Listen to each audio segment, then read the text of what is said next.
Bueno, aquí estamos en Clickracia, el poder de la información a un clic. Saludamos hasta ahora al vicepresidente segundo de la Cámara de Representantes, Juan Espinal. Representante, gracias por estar con nosotros en Clickracia, el poder de la información a un clic. Doctor Roger, muy buenos días. Un saludo muy especial para usted y muchísimas gracias por la invitación. Bueno, eso le iba a pedir yo, que acomodara un poquitico la... Ahí está, muy bien, va muy bien por ahí. Bueno, bienvenido, no, gracias por atender la invitación. A ver, empecemos por lo último. Ustedes iban a tener, y nos ayuda más, yo no sabía esto que usted nos va a contar ya. Ustedes iban a tener una sesión especial como oposición, porque tienen, de acuerdo con el estatuto de la oposición, derecho a unas sesiones, no sé si un 3, en fin, nos lo va a explicar usted, y ya no la va a ver. Esto es de última hora. Cuéntenos, por favor. Bueno, doctor Roger, nosotros como partido de oposición en cada legislatura tenemos 3 sesiones para determinar el orden del día. La semana pasada tuvimos la primera sesión, el día de hoy está planteada la segunda y el próximo lunes la tercera sesión, que además deben de ser solicitadas por los partidos de oposición ante el presidente de la Cámara de Representantes. Ayer el presidente de la Cámara pues anunció la reforma pensional. Luego de esto pudimos dialogar con él y llegamos a una concertación en que trasladábamos la sesión de la oposición para el día martes, y el lunes tenemos las mociones de censura al ministro de Salud y al ministro de la Defensa. Es decir, el lunes y el martes de la próxima semana, pues prácticamente son 2 sesiones, tanto para los partidos de independencia como partido de oposición, para dar el debate a las mociones de censura, y el martes para determinar el orden del día y liderarlo como estatuto de oposición. Perfecto. Oiga, y ya está acabando esta legislatura y hay unas reformas que están ahí sobre la mesa, la pensional, la laboral. Bueno, finalmente con esto de las sesiones que les corresponde a ustedes, que se les debe cumplir además, más el tiempo tan corto, ¿usted qué cree? ¿Finalmente sí va a haber tiempo de que se aprueben o no? O sea, que por lo menos se finiquite en estas legislaturas esas reformas. Bueno, estamos a escasos 7 días de terminar esta legislatura. La reforma pensional, yo he insistido que está prácticamente agonizando por tiempo. Hoy es el peor enemigo del gobierno nacional, afortunadamente. Solamente hemos avanzado con la aprobación de 40, máximo 50 impedimentos. Hoy, mañana seguramente vamos a continuar, pero hay algo jurídicamente planteado, y son varias recusaciones que han llegado a la Cámara de Representantes contra los partidos conservador, la U y liberal. Incluso hoy a las 9 de la mañana tenemos sesión de la Comisión de Ética para definir la suerte de las recusaciones, si se aceptan o se rechazan. Y de alguna manera estas recusaciones lo que generan es una especie de freno jurídico para que los congresistas voten la reforma pensional, porque de alguna manera hay un temor de incurrir en un conflicto de intereses, que esto se trasladaría a una pérdida de investidura.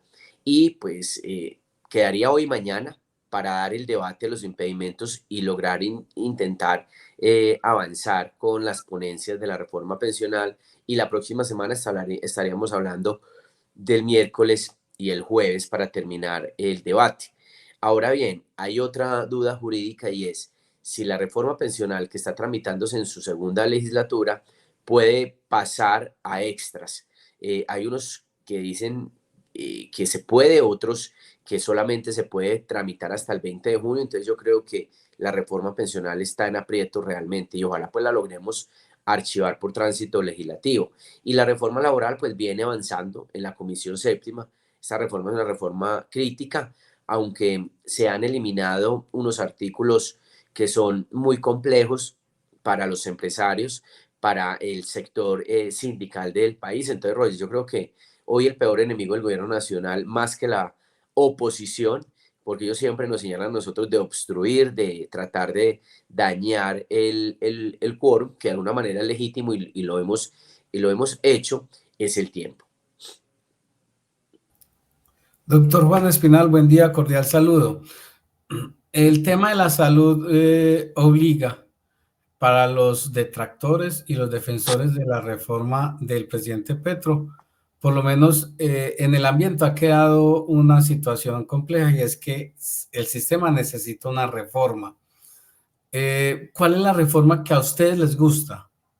Doctor Javier, muy buenos días. Mire, estamos de acuerdo en que el país necesita reformas. Cuando uno analiza la última encuesta de Inbamer Gallup, en los últimos 10 años la ciudadanía exige y reclama cambios en el país. Ahora bien, reformas sí, pero no como las plantea el gobierno del presidente Gustavo Petro. Nosotros hemos insistido que la reforma a la salud requiere de una mejor cobertura para las zonas rurales del país, mejorar las condiciones del talento humano de nuestros médicos, perseguir la doble facturación, que desafortunadamente es el punto o el quiebre del sistema, porque se pierden los recursos desafortunadamente, la administración de los recursos y los giros de la ADRES, pues obviamente se tienen que analizar. Ahora bien, esta reforma que se archivó afortunadamente, pues lo que pretendía era acabar con el sistema mixto de salud, prácticamente eliminar la ley 100 que ha generado una cobertura del 99%. Así se haya archivado, pues el gobierno nacional, el presidente Gustavo Petro, con su tal chuchu, lo que logró fue un desmonte del sistema, está colapsado completamente y prácticamente las EPS privadas pues están desmontando del sistema de salud. Mire lo que pasó con la EPS Sura. Entonces hoy, pues doctor Javier, vemos como 32 millones de colombianos, pues ya prácticamente estamos bajo la administración pública de nuestro derecho a la salud. Yo creo que le ha faltado cuidado al gobierno nacional. Creo que también puede la pretensión del presidente Gustavo Petro poner en jaque mate el sistema que está autorizado y que vive de acuerdo a la ley 100, porque él ha sido un enemigo de frente de esta ley, pero no puede ser posible que no ponga en riesgo la salud de los colombianos por temas ideológicos. Yo creo que el gobierno del presidente Gustavo Petro lo que ha llevado es a una especie de estallido social que poco a poco va a implosionar porque el sistema de salud está colapsando de manera gradual, desafortunadamente. Paradójicamente, vicepresidente segundo de la Cámara de Representantes, Juan Espinal, el enemigo hoy fuerte del gobierno nacional en torno a la otra reforma, estamos hablando de la reforma a la salud, la reforma pensional, la reforma laboral y la reforma a la educación. El peor enemigo al proyecto de ley estatutaria de reforma a la salud es FECODE, que ha sido aliado del gobierno nacional. Y precisamente hoy está en paro FECODE porque no está de acuerdo con ese proyecto de ley estatutaria. Como que, esta es como mi inquietud, como que FECODE dijo, oposición, córrese para allá, tranquilos, descansen ustedes, que nos encargamos nosotros de oponernos a lo que ustedes deberían oponerse políticamente. Es más o menos eso, se ha convertido como el aliado de ustedes, el que era aliado del gobierno, FECODE. Bueno, pues FECODE desafortunadamente es más una especie de sede política o de directorio político del presidente Gustavo Petro. Nosotros nunca hemos sido aliados de FECODE, ni creo que seremos aliados de FECODE porque ellos nos señalan a nosotros de fascistas. Ahora bien, vemos que ellos han salido a paro, está en riesgo la educación de más de 2 millones de niños, doctor Roger, que creo que es lamentable. FECODE pues poco, hay veces le interesa la suerte de los niños y jóvenes de nuestro país, más sus intereses económicos. Poco se hablaba en su manifestación y marcha que iniciaron el día de ayer y paro indefinido, el reclamo que sí es necesario frente al mal servicio de salud que hoy están recibiendo por culpa del gobierno nacional, del gobierno que ellos ayudaron a elegir. Incluso recuerden que ellos están dentro de la investigación que adelanta el Consejo Nacional Electoral por los 500 millones de pesos que presuntamente ellos donaron a la campaña del presidente Gustavo Petro, y salen a hacer un reclamo frente a la reforma a la educación que está en trámite en el Senado de la República, donde exigen que esta reforma sea archivada. Yo creo pues que la reforma de alguna manera tiene unos temas que son muy complejos, pone en riesgo el sistema educativo mixto. Ellos reclaman, por ejemplo, que no deben de ser vigilados ni evaluados. Yo creo que sí se requiere una evaluación, una vigilancia del gobierno nacional en contra de los educadores del país, porque necesitamos que la educación sea más efectiva, que sea una educación de alta Calidad. calidad. Ellos están recorriendo las calles del país, se fueron a un paro indefinido, esperemos que lo solucionen rápidamente, porque desafortunadamente pues quienes terminan asumiendo las consecuencias son nuestros niños. Ayer hablan de que son más, lo decía el señor Carlos, de la CGT a nivel nacional, ex CGT, que eran más o menos 8 millones de niños y jóvenes que no van a recibir clase. Entonces creo que ellos tienen que ser un poco más sensatos, y bueno, es válida también la manifestación porque es un derecho que tenemos obviamente todos los colombianos. Juan Espinal, representante de la Cámara. Al principio de este programa hoy informamos sobre la decisión tomada por el Congreso de la República, Senado y Cámara en torno al nuevo Contralor General de la República. Y se nos presentó, digamos, no una discusión, pero sí una duda entre Javier Arboleda y yo, en el sentido de cuál fue la participación de la oposición en esa elección. Porque yo le decía finalmente a Javier Arboleda, si la gran mayoría de votos, tanto de Senado como de Cámara, fueron favorables al hoy elegido, designado Contralor General de la República hasta 2026, es porque la oposición y la independencia también participó, no obstante él ser el candidato del partido de gobierno. ¿Eso es así o no? ¿Estoy equivocado? ¿Ustedes también? Pues mire, nosotros hace 2 años votamos por el doctor Carlos Hernán Rodríguez a la Contraloría como partido. A él se le anuló la elección, pero lo habilitaron para participar nuevamente. Se presentó un error de trámite en la convocatoria, en la elección del Contralor General de la República. Ayer lo que se hizo fue como una especie de subsanar lo que ocurrió en el trámite. Él hizo una buena gestión en los pocos meses que estuvo. Al delegado que dejó en la Contraloría se le vio una gran gestión, y yo creo que ayer lo que se hizo en el Congreso de la República fue premiar la buena gestión y garantizar la continuidad de esta gestión en cabeza del doctor Carlos Hernán Rodríguez. O sea que Carlos Hernán Rodríguez, hoy Contralor General de la República, no es eso que debe quedar entonces claro, no es el Contralor del gobierno de Gustavo Petro y del pacto histórico. Eso queda claro. La decisión que toma el Congreso de la República con gran votación, 98 votos creo que fueron en el Senado, 166 creo que fueron en Cámara, demuestra y le da Fueron en total 265 votos a favor del doctor Carlos Hernán, que además se muestra, Roger, y lo ha demostrado, se muestra y lo ha demostrado como un contralor de la ciudadanía, un contralor imparcial, un contralor que le da garantías a todos los sectores políticos del país y a la institucionalidad, que es lo más importante.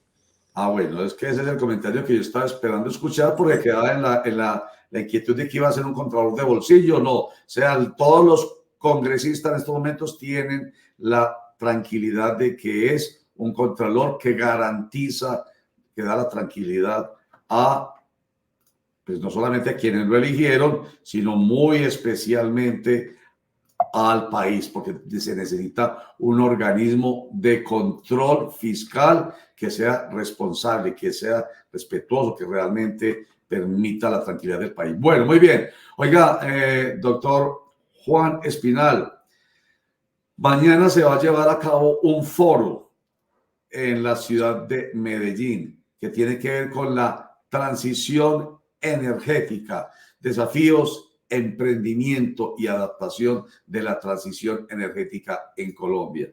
Háganos un comentario respecto de este foro.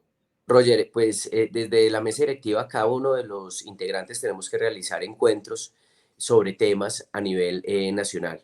Yo estoy haciendo diferentes rondas de foros en torno a la transición energética y la seguridad energética del país. Ya he realizado 2 encuentros. Mañana tenemos el tercer encuentro, que va a ser en la ciudad de Medellín. Lo quise trasladar obviamente para tener un diálogo desde el Congreso de la República, llevar el Congreso al territorio, a la ciudadanía. Vamos a tener expertos, vamos a tener 3 paneles muy interesados. Estás cordialmente invitado, al igual que el doctor Javier y todos los ciudadanos y antioqueños que nos están siguiendo en este momento en el programa. Están completamente invitados. Creo que es importante dialogar, reflexionar sobre los retos que tiene la transición energética, los desafíos, las preocupaciones. El fenómeno del niño sin duda nos demostró que somos muy vulnerables, obviamente, y que nuestra matriz energética tiene algunas fallas que se tienen que tratar de corregir. La CREC es un ejemplo de ello, que desafortunadamente en estos 22 meses de gobierno ha estado prácticamente desmantelada, debilitada completamente. Entonces mañana vamos a estar en la sede de la Cámara de Comercio de Medellín para Antioquia, ahí en la avenida del Poblado, entre las 8 de la mañana y las 11 de la mañana, Roger. Doctor Juan, sobre esa transición energética, ¿ustedes cómo han visto ese proceso de aislar, de alejarnos un poco de la extractiva a acercarnos un poco a la de energías limpias? ¿Se ha dado como se esperaba? ¿Ha sido acelerada? ¿No se ha dado en la medida digamos, pensando más en el tema económico? ¿Cómo lo ven ustedes?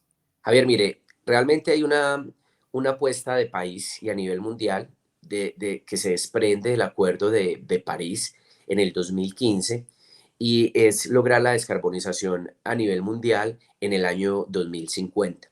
Nosotros hemos participado en diferentes encuentros a nivel mundial, en las COP que se han realizado año a año, donde se asumen unos compromisos. La transición energética para nosotros es un reto grandísimo, pero tiene que ser de la mano de la seguridad energética. En ese sentido, nosotros necesitamos de todas las fuentes de generación de energía, y el mejor ejemplo fue que en este fenómeno del niño que ha pasado, pero creo que no se ha superado la crisis energética, fueron las termo y las hidro quien salvaron a Colombia de un apagón. Recuerde que la generación de energía está en un 68% de la generación de hidro en el país, más o menos un 32% de las termo y solamente el 3,6% de las renovables, que son el punto esencial de la transición energética, y creo que hacia allá tenemos que ir. Pero también hay otra realidad en el tema de los hidrocarburos, y es que nuestras exportaciones el 54% dependen de las exportaciones de petróleo y de carbón. En la decisión, por ejemplo, de no explorar más carbón, exportar, perdón, más carbón a Israel, sin duda va a afectar la economía del país, bien afectada que está en este momento. La decisión de no firmar más contratos de exploración de hidrocarburos en el país ha llevado a que las reservas probadas de petróleo y de gas caigan a 7,1 y a 6,1 años en el país, donde ya se prenden las alertas que posiblemente en el 2026 al 2027 nosotros podemos llegar a un posible apagón y a un desabastecimiento total de gas en el país. Pero también vemos como el plan del gobierno nacional es pasar a importar gas desde Venezuela, donde seguramente hay un negocio que viene avanzando, especialmente entre Ecopetrol y PDVSA. Entonces preocupa que no conocemos hoy un plan nacional de abastecimiento de gas. El plan regulatorio en materia de transición energética no lo conocemos, porque este gobierno se alejó de la transición energética, desafortunadamente, que venía liderando el país. Y yo lo he dicho, la transición energética es una especie de edificio en transición, pero se frenó completamente la transición energética porque hoy Colombia no conoce la hoja de ruta de la transición energética del presidente Gustavo Petro, que la ha bautizado como justa. Lo único que conocemos es que hay un plan de programa que se llaman comunidades energéticas, y fuera de eso, pues existe una inseguridad jurídica en el sector minero energético que lo único que está afectando es la economía del país donde dependen las regalías, que en estos 2 años fueron de 31.3 billones de pesos y son recursos que llegan a todas las regiones. Yo creo que la transición energética del país está en riesgo, la seguridad energética en riesgo, y creo que no vamos a lograr en el año 2030 avanzar en la reducción de los gases de efecto invernadero del 51%, Javier. Estos foros que se están realizando en el país sobre transición energética son solamente informativos, son para que ahí a puertas cerradas se discuta y se debata y se haga propuestas, o tendrá algún alcance, algún escalamiento, digámoslo, a nivel de propuestas concretas al gobierno que puedan ser escuchadas por el gobierno para que tome decisiones respecto de este proceso con base en los resultados de estos foros.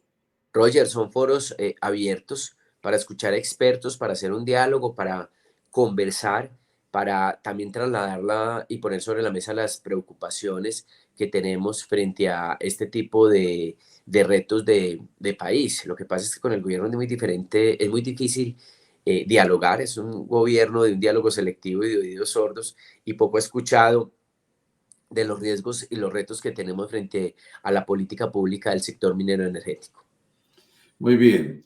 Una última pregunta, representante de la Cámara, Juan Espinal, relacionada con la más reciente información en torno a Salvatore Mancuso.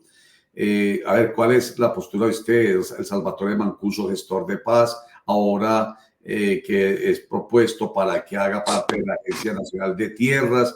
En fin, ¿cuál es la posición de ustedes respecto de ese protagonismo que en este proceso del presidente Gustavo Petro en torno a la paz total está ganando Salvatore Mancuso? Pues mire, realmente nosotros lo hemos manifestado. Es desafortunado que estén aliados con un bandido como Mancuso para tratar de demostrarlo como si fuera un gran líder, gestor de paz en el país. Y yo creo que la paz total del presidente Gustavo Petro está realmente debilitada y no está dando resultado. Lo que ha ocurrido en los últimos días en el Valle del Cauca, en el Cauca, donde estos departamentos están completamente sitiados por las disidencias de las FARC, el ELN continúa delinquiendo, pues llama la atención. Yo creo que el gobierno nacional debería levantarse inmediatamente de la mesa de negociación con las disidencias de las FARC y ponerle cuidado a la seguridad del país. La seguridad no va bien, el 85% de los colombianos sentimos que la seguridad ha decaído, han aumentado las extorsiones, el microtráfico, el secuestro en el país, continúan las masacres en Colombia, y el presidente Gustavo Petro poco hace, el ministro de la Defensa poco hace. Ya lo vamos a ver, nos vamos a encontrar con el ministro el lunes en la moción de censura. Creo que la seguridad no va bien, la paz total no está dando resultado, y vemos a un gobierno nacional que le gusta mucho hacerse al lado de los bandidos, desafortunadamente, y se aleja cada día más de los colombianos de bien y no garantiza la seguridad que es fundamental para la vida cotidiana de los 52 millones de colombianos. Mociones de censura contra el ministro de Defensa y el de Salud el próximo lunes, Dios mediante. Vicepresidente segundo de la Cámara de Representantes, Juan Espinal, qué bueno que ha estado con nosotros, nos ayuda a entender lo que pasa en nuestro país. De eso se trata precisamente aquí en Roger. Muchas gracias, Roger. Muchas gracias a usted, al doctor Javier, muchas gracias por este espacio. Un saludo muy afectuoso a todos los antioqueños que siguen a Clickracia en estas horas de la mañana. Muy bien, Clickracia, el poder de la información. Clickracia. Clickracia, sí, señor. Muy bien, Roger, disculpa. Un Muchas abrazo. gracias, muy querido Juan Espinal.